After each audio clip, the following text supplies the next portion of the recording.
Well, quit your whining. Today is a Gouda Day. That's because July 25th is National Wine and Cheese Day. You can mark the day by trying a combination of wine and cheese maybe you've never had before. You can get some advice from a wine steward and host a pairing party. So that brings us to our guest today. We're here with Rob Bullock, owner of River Ridge Winery, which is near Scott City. We were just talking about this. You're not exactly in Scott City. You're closer to Commerce, kind of off the beaten path. So let's talk about River Ridge. What are you guys all about?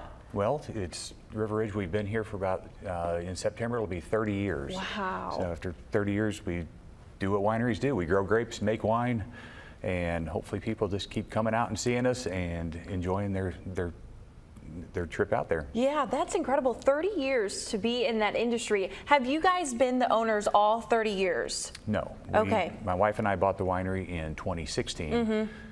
It was our favorite winery. We'd been going there for 20 years prior to that, and the prior owners are good friends of ours, and they were wanting to retire, and we thought it'd be a great adventure, and it sure has been a great adventure. That's awesome. Did you guys ever imagine that you would be winery owners prior to owning a winery? No. Yeah. It was one of those things that we had a great interest in grapes and wine from the winery, because that's where I had my first wine tasting, bought my first bottle of wine, and ultimately bought my first winemaking book, but that was back in 1995. Yeah. And it just kind of went from there. That's awesome. I love that for you guys. And so talk a little bit about River Ridge. You guys, like I said, kind of off the beaten path. It's all basically outdoor, correct? Or do you guys have a little bit inside as well? We have inside seating also. Wonderful. But most, the busiest time of the year for us is outside.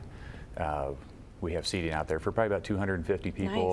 Nice. Limited seating inside, and live music every Saturday and Sunday, April through October. Holy so cow. A lot of the local and regional musicians come out and play out there.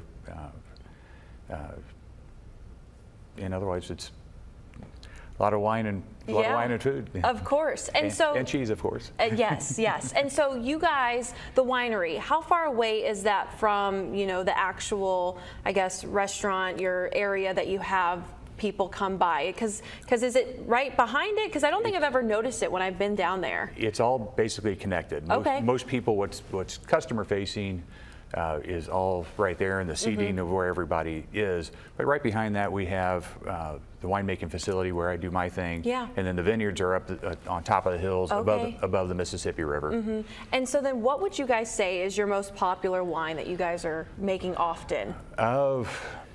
I have probably 14 or 15 different wines that I make. The most popular of sales on site is actually Lucky Dog, which was named after the winery dog. That was the original winery dog. She was here for about 14 years. And it's a semi-dry, so just a little bit sweet, just a kiss of sweetness to it. We do have a large lineup of dry wines. We sell as much dry wine as we do sweet wine. And lots of unique things for here in the state of Missouri. We'd had a vineyard with vinifera grapes, things like Cabernet Sauvignon, Cabernet Franc, Merlot, Syrah, Chardonnay, things that people would recognize. Yeah. And had those for over 20 years. So we have some unique things for the region. Of course. And in lots of different styles. What would you guys say is the most popular? Is it, sweet, or is it dry? I know for me, I cannot get behind dry wines. I think you have to have an acquired taste for it, or something maybe you grow with. I'm definitely a sweeter wine person. What would you say people kind of cater towards more? For us, sales are about 50-50. Yeah. Across the world or internationally, I believe it's about 80% are actually dry wine. Wow. As opposed to the sweet wines. We sell equal amounts of both. Our biggest season is usually in the warmer months, and here in southeast Missouri, of course, it can get warm and hot and humid. Yeah. And we sell a lot of dry white wines also, and sweet whites. Yeah. It just depends on what a person enjoys. Right. And that's why we have our tasting bars. People can come in and do a free wine tasting and find what they like and enjoy it and sit outside and out in the country. Yeah, and you know what I love about you guys is that you also have a full menu, and you guys, your food is absolutely delicious. So people don't have to just show up and just drink wine. You guys have the opportunity to, enjoy some great food as well. Yeah, we have probably 30 items on our menu, ranging anywhere from appetizers and dinner-sized salads and sandwiches, lots of homemade desserts. We make all those from scratch.